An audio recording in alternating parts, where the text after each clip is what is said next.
कीअं आहीं भगत? वॾनि जे वात मां तव्हां इहो अखर घणे दफ़ा ॿुधो हूंदो।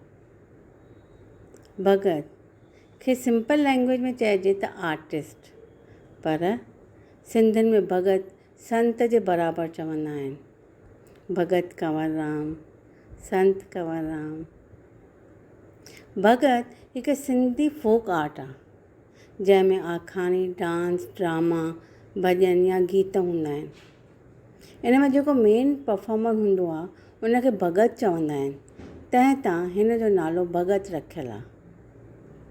भगत चौहान इहा हिकिड़ी शानदार आर्ट आहे जंहिंमें भगत हिकु कहिड़े बि लोक आखाणी लाइक ससई पुन्नू या संत कंवरराम जो टॉपिक खणे या काई मैथोलॉजिकल यानी भॻवान सां रिलेटेड आखाणी खणंदो आहे, उन ते भॼन या गानो ॻाइणु, नचनि, अहिड़ी तरह सां एतिरे सुठे नमूने परफॉर्म कंदा आहिनि कि माण्हू उन आखाणीअ में एतिरो इन्वॉल्व थी वेंदो आहे कि भगत जी कहाणीअ सां रोल थींदो वेंदो आहे। उहो खिलाए त खिलंदो, उहो रुआरे त रुअणु लॻंदो आहे।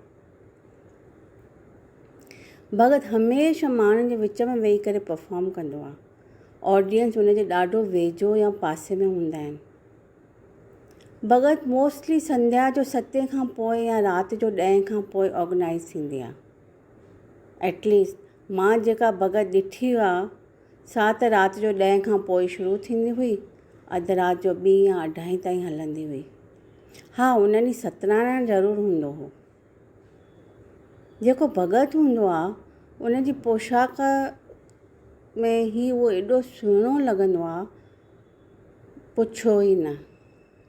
पेरनि ताईं छेर या घुंघरू, वॾो जामो, पेरनि ताईं डिघो चोगो हूंदो आहे, कननि में कुंडल, निर ते तिल, कीअं आहीं भगत, मथे ते पगड़ी हूंदी आहे। ऐं जॾहिं भगत नचे त वाह, ॾिसण लाइक़ु हूंदी आहे उनजी परफॉर्मेंस। भगत सां गॾु उनजा संगी साथी बि हूंदा अथव जेके तबलो, हारमोनियम, दुहिल ते प्ले कंदा आहिनि यानी वॼाईंदा आहिनि। पुराणे टाइम में जॾहिं ॻोठनि में भगत थींदी हुई न, भगत जी आवाज़ु एतिरी लाउड या बुलंद हूंदी हुई कि किलोमीटर परे ताईं ॿुधण में ईंदी हुई। जेकॾहिं तव्हांजे आसे पासे में किथे भगत थिए न, जेका बदकिस्मतीअ सां हाणे ॾाढी घटिजी वई आहे, त उनखे ॾिसण जो मौक़ो न विञाइजो, ॾाढो मज़ो ईंदो।